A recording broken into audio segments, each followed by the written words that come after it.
Hello guys, welcome to my new video. আশা করি সবাই অনেক ভালো আছেন। আমি দীপ নিজেও অনেক ভালো আছি, যদিও এটা মিথ্যে কথা। যাই হোক, কোনো ব্যাপার না। তো আজ অনেকদিন পর একটি লং ভিডিও নিয়ে চলে আসলাম। আশা করি আজকের ভিডিওটা আপনাদের কাছে অনেক বেশি ভালো লাগবে, যদি আপনি আজকের ভিডিওটা সেভাবে অ্যাকসেপ্ট করতে পারেন। কারণ আজকের ভিডিওতে গ্রামের সুন্দর একটা পরিবেশের পাশাপাশি আমি আমার ব্যক্তিগত লাইফের কিছু কথা শেয়ার করব, যেটা হয়তো বা আপনাদের কাছে ভালো লাগবে। সো যেহেতু আমার নিজের ব্যক্তিগত কিছু কথা আছে ভিডিওর ভিতর, তাই কেউ মাইন্ডে নেবেন না, জাস্ট ভিডিওটা উপভোগ করবেন এবং আমার বলা কথাগুলো এই কান দিয়ে শুনবেন আর অপর কান দিয়ে বের করে দিবেন। হাহা, মজা করলাম। তাইলে চলেন শুরু করি। তো চলেন ফার্স্টে আপনাদের কনফিউশনটা দূর করি যে আমি এখন কোথায় আছি। বেসিক্যালি আমি এখন আসি হচ্ছে রংপুর। এখানে আমি আসছিলাম আমার এই বোনটাকে নিতে। তার বিয়ে হয়ে যাওয়ার 4 বছর পর আজ তাকে আমি নিতে আসলাম। সে ভালোবেসে বিয়ে করছে। ওকে ফাইন, আমি অনেক খুশি যে সে তার নিজের মনের মানুষটাকে পাইছে। আমি সবসময় চাই যে পৃথিবীর প্রত্যেকটা মানুষ যেন তার পছন্দের মানুষের সাথে সারা জীবন থাকতে পারে। আমি যেহেতু এই জায়গায় প্রথমবার আসছি, তাই এই জায়গার প্রত্যেকটা জিনিস আমার কাছে ভালো লাগবে, এটাই স্বাভাবিক। তারপর জানতে পারলাম যে এখানে নাকি ছোট ছোট খাল আছে এবং চাইলে আপনি এখানে নৌকা বাইতে পারবেন। বেসিক্যালি আমার নৌকা বাইতে অনেক ভালো লাগে, তাই দেরি করলাম না, চলে গেলাম নৌকা বাইতে। সকালবেলা উঠে চলে আসলাম নদীতে। নদী না খাল না বিল বুঝতে পারতেছি না, কালো কালো জল, রং করা জল, মনে হচ্ছে আবির আবির। পিছনে ওই যে নৌকাগুলো পার্ক করা আছে না, ওগুলো হেভি দেওয়া যায়।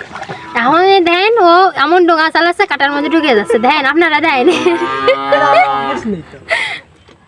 গাইস, আমার এই কষ্ট দেখে আপনারা হাসেন না। আমি সত্যিই নৌকা চালাতে পারি না। কোনো একদিন চালাইছিলাম, একটু একটু মনে আছে। সেই কনফিডেন্সের উপর ভিত্তি করে নৌকার হালটা ধরছি। তারপর আপনারা তো দেখতেই পারছেন আমার অবস্থা। এবারে ক্র্যাশ ল্যান্ডিং করবো গাইস, সবাই আমাদের জন্য আশীর্বাদ করবেন, আমরা যেন সুস্থ থাকি। ক্র্যাশ ল্যান্ডিং, ও মাই গড, ফুল করে গেল ফিরে ভুরে।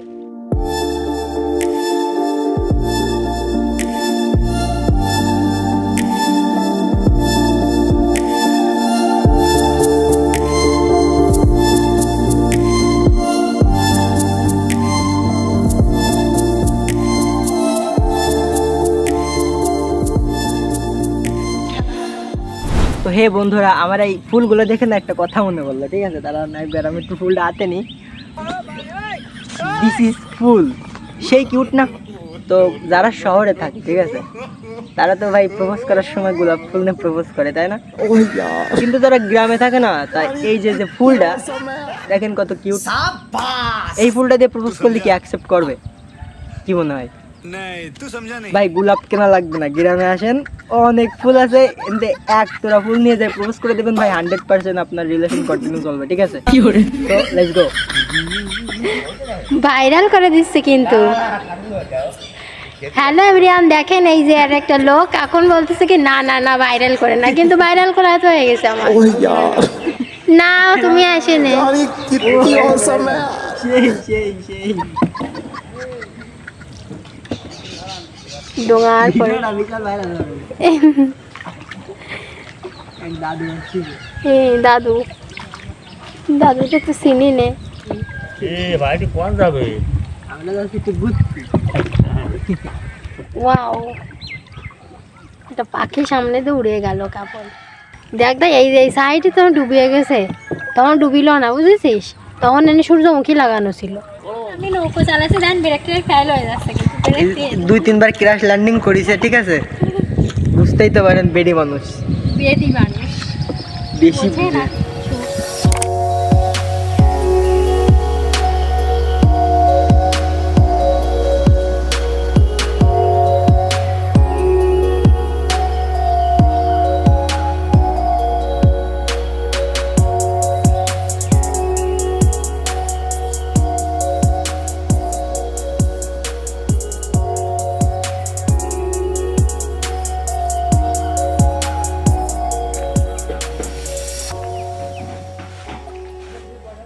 ওই উপরে একটা এনিমি যাচ্ছে, আমার দাদা ওদেরকে এনিমি বলে, আমি চাও জানি।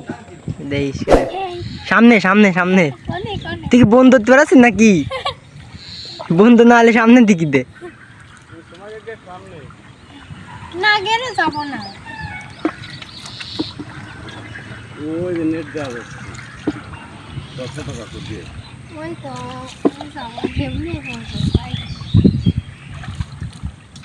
তো হে গাইস, আমার বুন্ডি কিন্তু নৌকা চালাতে পারছে না। সে কিন্তু যেখানে সেখানে যে লাগাই দিচ্ছে, তাই আমি তার হাত থেকে বৈঠাটা নিয়ে নিলাম। এখন নৌকা আমি চালাবো, দেখা যাক পারি কিনা। গাইস অবশেষে আমরা বইটা পেয়ে গেছি। এখন ড্রাইভার হচ্ছে আমি, ঠিক আছে? ক্র্যাশ ল্যান্ডিং ফ্যান্ডিং করালি কিছু মনে করা যাবে না কিন্তু। সেই মজা সেই। গাইসরা ভালো না, লাইক করে না কিছু না। ঠিক কথা, কিন্তু দাদা এই ফুল জানিস শহরের মানুষের দেখে পাগল হয়ে যায়। তাই তো করছি, শহরের মানুষেরা এই ফুল দিয়ে প্রপোজ করলে অ্যাকসেপ্ট করে নেবে, এ হে ধরি। তো যাই হোক, একটাই কথা হচ্ছে নৌকা চালাতে কষ্ট হলেও না অনেক ভালো লাগে, ঠিক আছে? মাই গড গাইস, আমরা ক্র্যাশ ল্যান্ডিং করবো এখন। আমার প্রত্যেকটা ভিডিওর ভিতরে আমার একটা গান গাওয়া হয়ে যায়। তাই? কি গান করি? কি? বৃষ্টি ভেজা রাতে আমি তোমায় নিয়ে যাব, যতগুলো কথা হয়নি। শোনো, আমি ক্যামেরার মধ্যে একটা কথা বলছি, বুন্ডি তুমি যে বুন্ডি খাও না কেন, তুমি আমার দাদারে যে কষ্টটা দিয়েছো না, ওরে বাবা, ঠিক করোনি। ঠিক বুঝতে করিনি তো? পেরেছো? আজকে গেছি, কিন্তু আমার কথা শুনতে পারবো না, তুমি ঠিক করোনি। ফিরে আসো, ভালো করে করতে ফিরে আসো, ফিরে আসার মতো নেই। আটকে গেছি আমি। গাইস ক্র্যাশ ল্যান্ডিং আটকে গেছি, কোনো চান্স নেই যাওয়ার। এইবার এত লাগাই দেবে মনে হচ্ছে। সুন্দর করে তো ডিস্টার্ব করে দিলি, এত কোনো ভালোই দিলাম। গাইস ক্র্যাশ ল্যান্ডিং কইলাম না, ক্র্যাশ ল্যান্ডিং করতেছি কয়বার নিজেও জানি না। তো বন্ধুরা, আজকের ভিডিওতে আমি অনেক মজা করছি। আমি জানি না যে আপনারা কতটা মজা পাইছেন, বাট আমি কিন্তু অনেক মজা করছি। আর ভিডিওর ভিতরে যেসব কথাগুলো বলছি আশা করি শুনছেন, বুঝছেন। আর যারা বুঝেননি তাদেরকে একটা কথা বলি, কাউকে স্বপ্ন দেখিয়ে তার স্বপ্নটা ভেঙে দিবেন না কখনো, কারণ স্বপ্ন অনেক কষ্ট করে দেখতে হয়, অনেক সময় ধরে সাজাতে হয়। তো অনেক আশা থাকে, অনেক ভালোবাসা থাকে। তো যখন সেই আশাগুলো ভেঙে যায়, ভালোবাসাটা নষ্ট হয়ে যায়, তখন অনেক খারাপ লাগে। তাই কারো সাথে যদি সারা জীবন থাকতে না পারেন, তাইলে ক্ষণিকের সময়ের জন্য তার জীবনে আসবেন না, কারণ হয়তোবা আপনার সাথে কাটানো সামান্য সময়টুকু তার জীবনটাকে এলোমেলো করে দিতে পারে। তো আজকের ভিডিও এখানে শেষ করলাম। যদি ভালো লাগে একটা লাইক দিবেন এবং আমার দীপ ব্লগার BD2 চ্যানেলটি সাবস্ক্রাইব করতে পারেন যদি ভালো লাগে। তো দেখা হচ্ছে অন্য কোনো ভিডিওতে। আপনারা কোন টপিকের উপর ভিডিও চান এটা একটু কমেন্টে বলবেন, তাহলে আমার ভিডিও বানাতে সুবিধা হয়। তো সবসময় ভালো থাকবেন আর ভালো রাখবেন প্রিয় মানুষটাকে, যেন হারায় না যায়। তাহলে আজকের মতন টাটা।